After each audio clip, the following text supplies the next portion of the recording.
ICP Academy. CA, CMA, CS, CAT போன்ற அனைத்து விதமான ப்ரொஃபஷனல் கோர்ஸ்களும் இங்கு எளிமையான முறையில் கற்றுத்தரப்படும். எங்களிடம் 25 வருடத்துக்கு மேல் அனுபவம் உள்ள ஆசிரியர்களும் உள்ளனர். அது மட்டும் இல்லாமல் ஆடிட்டர்களாலும் பயிற்சி அளிக்கப்படுகிறது. எங்களிடம் பயின்ற மாணவர்கள் மாநில அளவில் தேர்ச்சி பெற்றுள்ளனர் என்பதும் குறிப்பிடத்தக்கது. இந்த ப்ரொஃபஷனல் கோர்சஸோட கிளாஸஸ் பாத்தீங்க அப்படின்னா full time, part time, weekend classes அப்படின்னு பல விதமா இருக்கு. இதுல உங்களுக்கு எது கம்ஃபர்ட்டோ அதை சூஸ் பண்ணிக்கலாம். நீங்கள் வெளியூரை சேர்ந்த மாணவர்கள் என்றால் கவலை வேண்டாம். எங்களிடம் ஹாஸ்டல் வசதியும் உண்டு. மேலும் ஃப்ரீ டெஸ்ட் பேட்சும் நடத்தப்படுகிறது. இந்த ஃப்ரீ டெஸ்ட் பேட்சில் கலந்து கொண்ட அனைத்து மாணவர்களும் 100% தேர்ச்சி பெற்றுள்ளனர். அணுக வேண்டிய முகவரி number 973 TELC Church Complex, Town Hall Bus Stand, Coimbatore 641001. Contact 9894795915.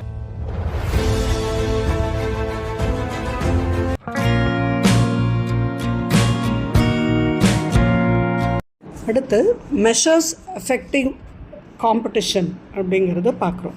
அதாவது போட்டியை தவிர்க்கிறதுக்காக எடுக்கக்கூடிய நடவடிக்கைகள். இதில் ஒரு சில நிறுவனங்களுக்கோ அல்லது ஒரு எக்கனாமிக் ஆப்ரேட்டருக்கோ தனிப்பட்டு ஒரு ப்ரிஃபரன்ஸ் கொடுப்பாங்க, இல்லைன்னா அதுக்கு ஒரு ப்ரிவிலேஜ், ஒரு உரிமை கொடுப்பாங்க. இது கவர்மெண்ட் ஸ்பெஷலாக ஏதாவது ஒரு சேனலோ என்டர்பிரைஸோ வச்சு நேஷ்னல் சர்வீசஸ்க்கு உபயோகத்துக்காக மட்டும் இதை பயன்படுத்தலாம். உதாரணத்துக்கு பார்த்தோன்னா ஒரு சட்டத்தால் ஏற்படுத்தப்பட்ட மார்க்கெட்டிங் போர்டு அப்படிங்கிறது கோதுமையை இறக்குமதி செய்கிறதுக்காக ஏற்படுத்தப்பட்டிருக்கு. அதே மாதிரி ஸ்டேட் ட்ரேடிங் கார்ப்பரேஷன் மாதிரியான ஏஜென்சிஸுக்கு ஒரு தனிப்பட்ட உரிமை, மொனாபலி ரைட்டு கொடுத்துருக்காங்க பாம் ஆயிலை டிஸ்ட்ரிபியூட் பண்ணுறதுக்கு.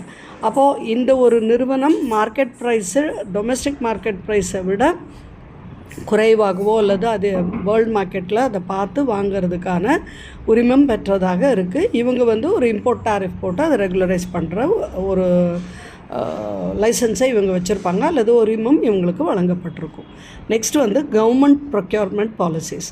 கவர்மெண்ட் ப்ரொக்யூர்மெண்ட் பாலிசிஸுங்கிறதும் வியாபாரத்தில் ஒரு இன்டர்ஃபியர் ஆகக்கூடிய மெஷராக தான் பார்க்குறோம். இங்கே கவர்மெண்ட் ஸ்பெஷலாக ஒரு பர்சன்டேஜ் கொடுத்துருப்பாங்க. அந்த அளவு பர்ச்சேஸ் தான் நம்ம டொமஸ்டிக் ஃபார்ம்ஸ் பண்ண முடியும். ஃபாரின் ஃபார்ம்ஸ் கிட்டேருந்து இவ்வளவு தான் வாங்க முடியுங்கிற ஒரு தடை இருக்கும். அதே மாதிரி ஃபாரின் சப்ளையர்ஸ் கிட்ட இருந்து ஹையர் ப்ரைஸாக இருந்தால் கூட அதில் ஒரு அளவுக்கு தான் பார்த்து அதை வாங்க முடியும் அப்படிங்கிற ஒரு தடை நிர்ணயிக்கப்பட்டிருக்கும்.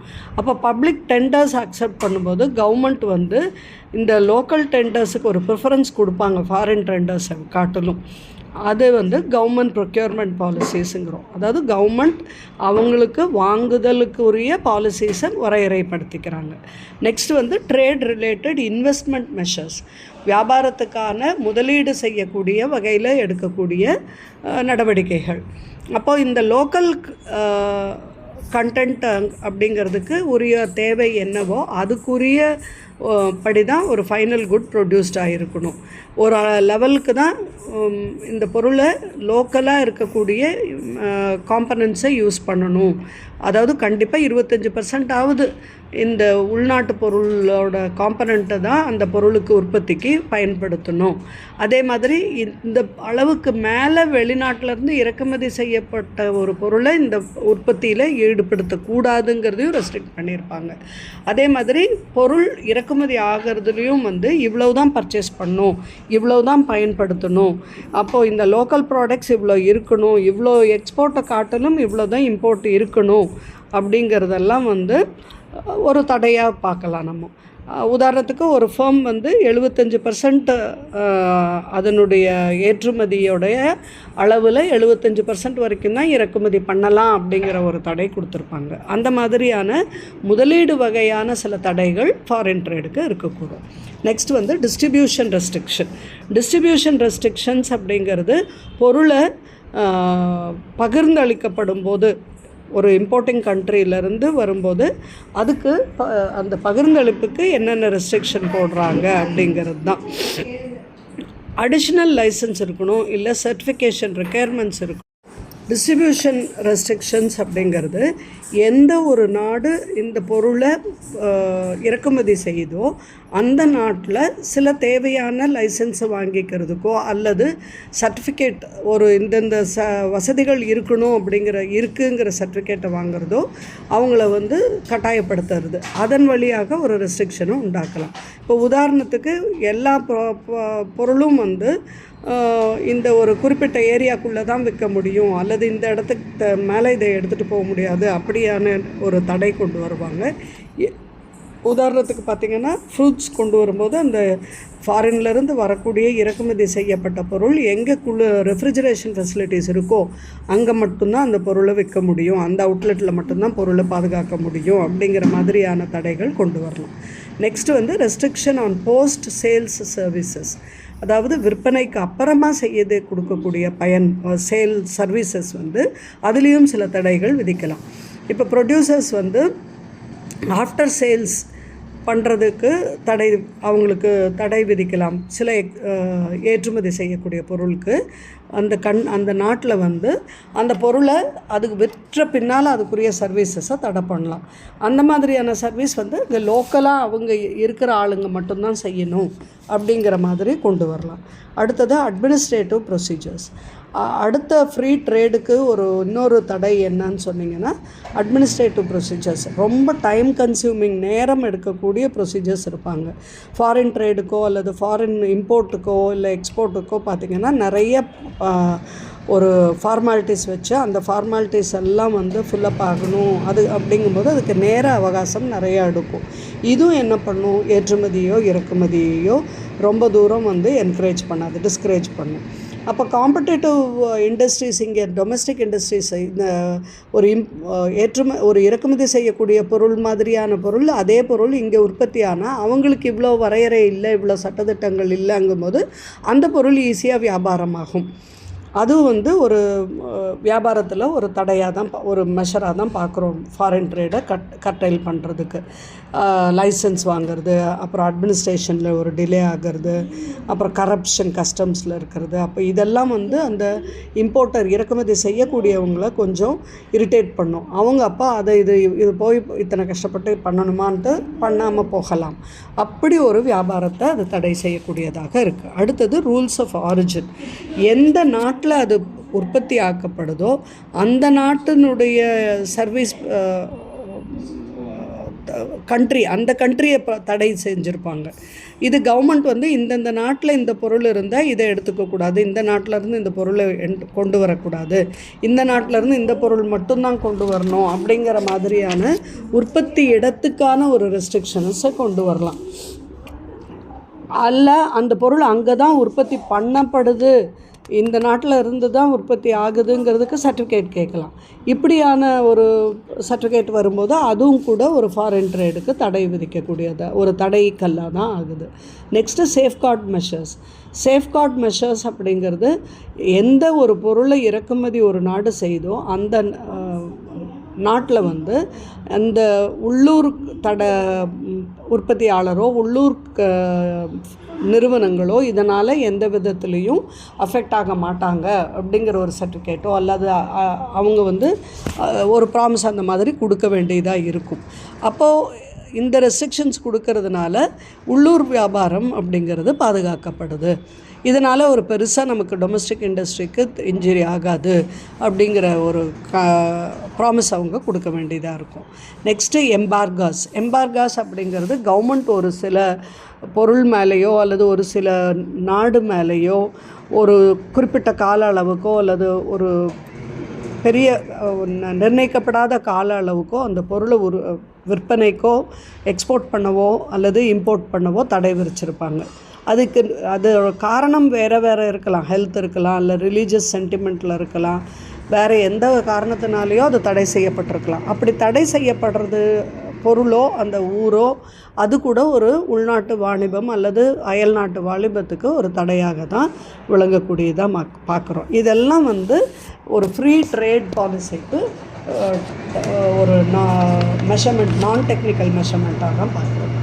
நெக்ஸ்ட்டு வந்து export related measures. Export related அப்படின்னு சொல்லும்போது ஏற்றுமதி சார்ந்த ஒரு வரையறைன்னு பார்க்குறோம். Pan on export. கவர்மெண்ட் வந்து இந்த எந்த நாடு எக்ஸ்போர்ட் பண்ணுதோ அதுலேயும் இதே மாதிரி டெக்னிக்கல் நான் டெக்னிக்கல் மெஷர்ஸில் தடை விதிக்கலாம்.